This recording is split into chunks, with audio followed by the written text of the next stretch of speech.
আমি তো বললাম দোষটা আমার। মাই লর্ড, ছেলেটা অনেক বড় ভুল করে ফেলছে, ওকে মৃত্যুদণ্ড দিয়ে দিন। ওর থেকে 3 বছরের বড় একটা মেয়েকে ভালোবেসে ফেলছে, ওর ভালোবাসার মানুষটাকে আরেক জায়গায় দিয়ে দিন, ও আপনি মারা যাবে, তাই না? তুই এখন ম্যাচিওর না, তোর কথাগুলো খুবই ইম্যাচিওর, তোর ডিসিশনটা ইম্যাচিওর। আমি কোনো ভুল ডিসিশন নিচ্ছি না। পৃথিবীতে কেউ কখনো কোনো সিনিয়রের সাথে প্রেম করে নাই, সিনিয়র জুনিয়র কখনো ভালোবাসে নাই, সিনিয়র জুনিয়রের বিয়ে হয় নাই।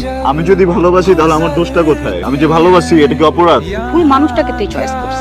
আমি ম্যাচও করতেছি না, আমি রিলেশনশিপ চাইতেছি। আমি অ্যারেঞ্জ ম্যারেজ করতে বসি নাই যে আমি দেখবো মেয়েটার বায়োডাটা, ও ফর্সা নাকি ও কালো, আগে বিয়ে হয়েছে নাকি বিয়ে হয় নাই, বয়স কত। তুই কি আমাকে ভালোবাসিস? একবার বল তুই আমাকে ভালোবাসিস। আমি না পুরো সোসাইটি চেঞ্জ করে দিব, প্রত্যেকটা মানুষের থট চেঞ্জ করে দিব। এগুলো যদি চেঞ্জ না করতে পারি না, আমি তোকে অনেক দূর চলে যাব, বিশ্বাস করো। আমি তোকে ভালোবাসি না। बहुत आई गई यादें मगर